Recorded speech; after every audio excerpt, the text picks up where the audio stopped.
In today's Money Watch, sticking to a budget is important, but a new study shows 2 out of 3 Americans don't even have one. Tom Johnson's taking a closer look at the growing problem and what you can do to get your finances in order.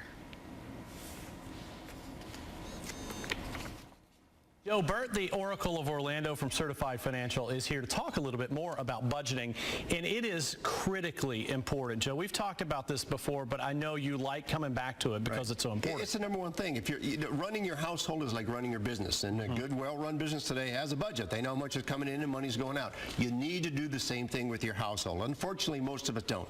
Where do you start? Because for someone who hasn't budgeted before, it really can seem daunting. It isn't. What you need to do is get yourself a good budget form. In fact, I think we have one here to show you. This is one that we use in our practice. When we do financial planning for a client, we give them this form to take home and to fill in all these things they spend money on, whether it's a monthly bill or something they pay annually. And what we hear time and time again, Tom, is that when they finish this form, it's an eye-opener. They don't realize where the money goes. You know, when you look at those things that you don't spend money on, you don't think about it. You know, you think about the mortgage payment, the car payment, the insurance, but how about pet care? How about the termite bond, dining out, movies, education, all that stuff? You got to go through the form to see where the money goes. Is there one commonality that you find more often as you're going through this than any others, that people have those eye-openers?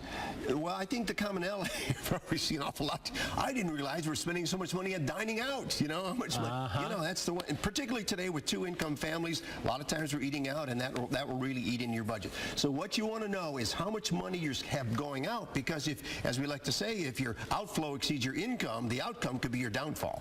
So, I can hear some people at home right now, by the way, saying, well, this guy's a financial planner. I can't afford to go to a financial planner. At least start with the budget form. Get you a good handle on how much money you have coming in, how much money you have going out, and once again, if you have more going out than you have coming in, you've got trouble. So get this form. We're going to offer it to our viewers. Go to my you can email me at Joe. Easy for you to say. Go to joe@financialgroup.com, joe@financialgroup.com, and we'll send you this form and use it at your own. And it'll really be an eye-opener, because people are not aware of where all this money goes. And if you don't take control of it, you can't be in financial. Anyway, we talk so often about making sure you're saving for the future and all those other things. Yes. But if you don't do this one simple thing first, none of it matters. 100%. And what you want to look at is how much is mandatory spending, like mortgage payments, and how much is discretionary. And it's the discretionary you got to get control over, because that's where you can cut and put money in a retirement plan, which is really what it's all about. There are a plethora of ways you can go wrong. All right, thanks, Joe. We'll see you next time. See you then.